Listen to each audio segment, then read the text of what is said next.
Hi, I'm going to be doing a bone video on the axial skeletal. And first we're going to start with the cranial bones. I'm going to start with the frontal bone, which is located here. It compresses the forehead and the roof of the orbit. Parietal bone, which makes up the side of the roof of the cranium, on each side here. Occipital bone, which is the back of the head, most at the base of the cranium, right back here. And then we're going to start with the external occipital protuberance. It's an insertion site for the ligamentum notch. It is the bump on the back of the skull here. Okay, and an external view is the temporomandible joint. And they call it the TMJ. And this is between the mandible and the temporal bone, right here. And the mastoid process of the temporal bone is right up in this location here. The styloid process is the base of the skull here. And then the external ascusmic medius. This is on the side of the temporal bone. So located right here by the temporal bone over in this area here. And the squamous part is between the parietal and the temporal bone, and that's on each side. And this is close to the sutural part. We have the external view. The petra is part of the temporal bone. And this part contains the external auditory excusate medius, which channels the sound waves of the eardrum. So it's in this area in here. And then we have the internal acoustic medius. And then what this holds goes through here is sound waves to the medial ear. And this also is for hearing and balance. The xiphonoid, excuse me, and then the external view. Now the lateral and orbital parts, the greater wing, and we have the superior orbital fissure, and lies between that is the greater and lesser wings, and it's in this area. The external view is the lesser wing and the greater wing. The optic canal, which is located between the body of the lesser and greater wing, that transfers the canal nerve to, which is the optic nerve and the ophthalmic artery. So it's just in the eye sockets, in the eye area.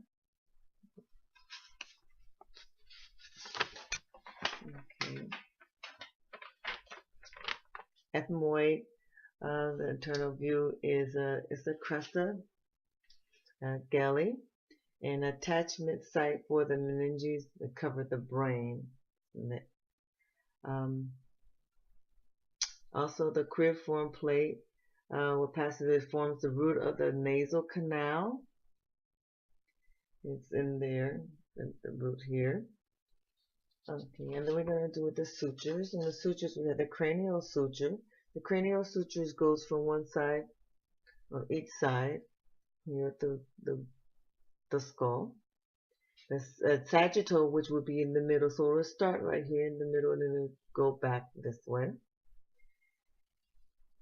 And then they have the lemnoid, and which that is we have the sutures in the back of the skull here, where the occipital area is, and the squamous is on each side of the temporal bone, and that's where that's located. And then also we have the facial bones, which is the maxillary, and the maxillary is right located here, and that's the maxillary and the alveolar process. We have the nasal bone, which is located right here. We have the zygmonatic, and with the zygmonatic arch here, we have the temporal process of the zygmonatic bone. This projects posteriorly and articulates with the zygmatic process of the temporal bone. So this is what makes up the zygmatic arch here.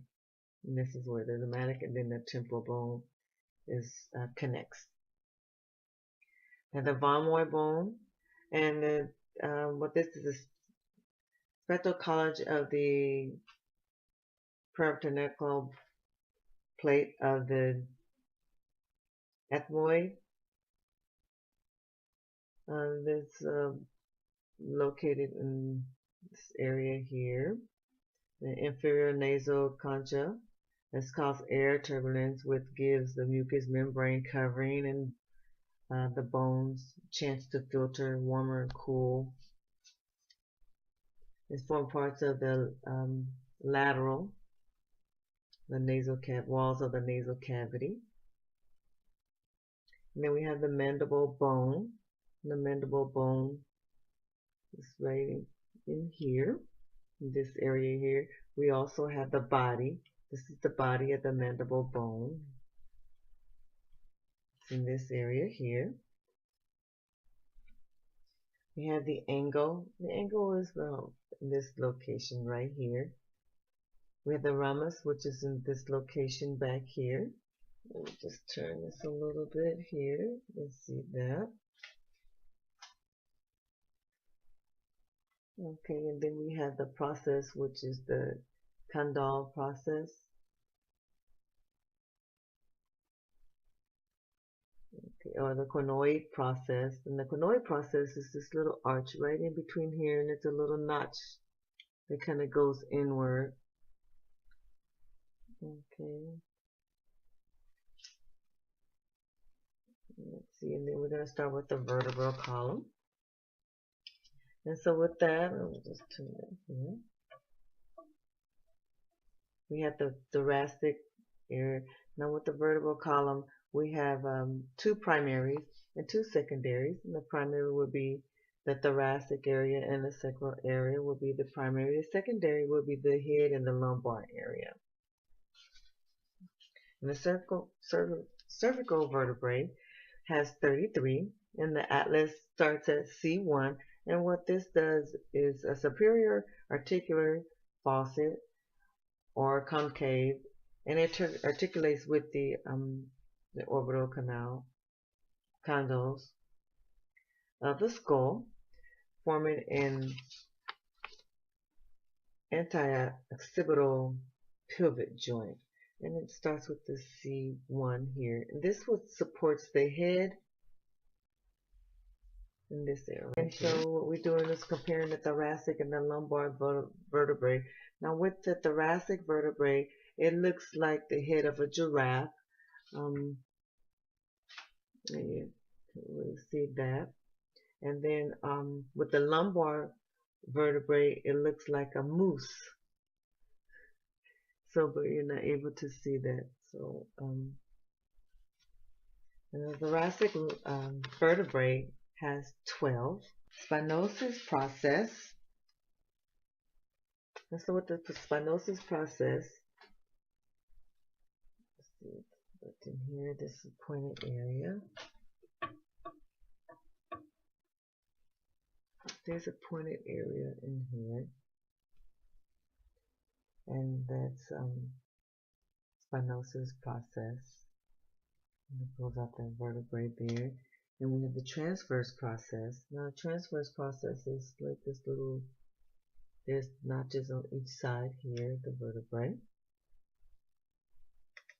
We have the intervertebral foramen.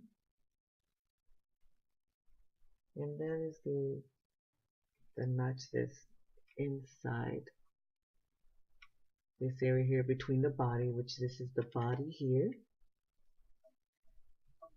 It's located here. In between the body is the intervertebral disc. And this is where the disc is located there. And we also have the lumbar vertebrae, which we have 5 of those.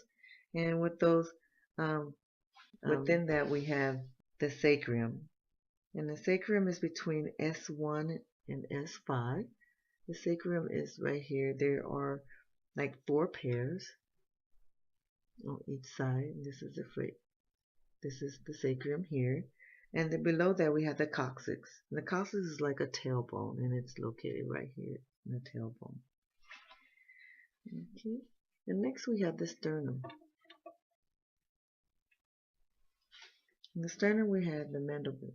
In the sternum there's the mandible is located right here, this area right here. And we have the body, and this is the body, this area. Xiphoid process. And the xiphoid process is right in the top of here. And then we have the jugular, I'm sorry, this is the jugular notch. Okay.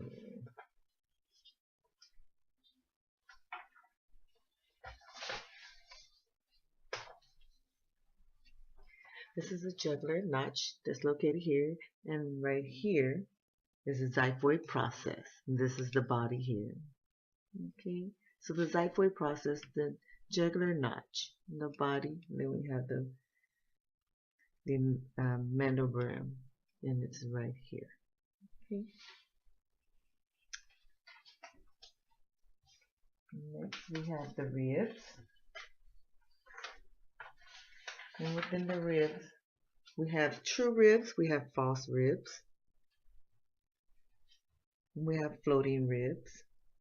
We have 24 ribs, and there's 12 pairs. Okay. So with the true ribs, we have, they articulate with the sternum. So in the true ribs, we articulate with the sternum here, and they're called costal cartilage. There are 1 through 7, and they're, so you're going to count from 1, 2, 3, 4, 5, 6, 7. There's 7 ribs here. Those are the true ribs. And we have false ribs, and there's a pair. It's 8, 9, and 10, and they're here. So there's 8, 9, 10.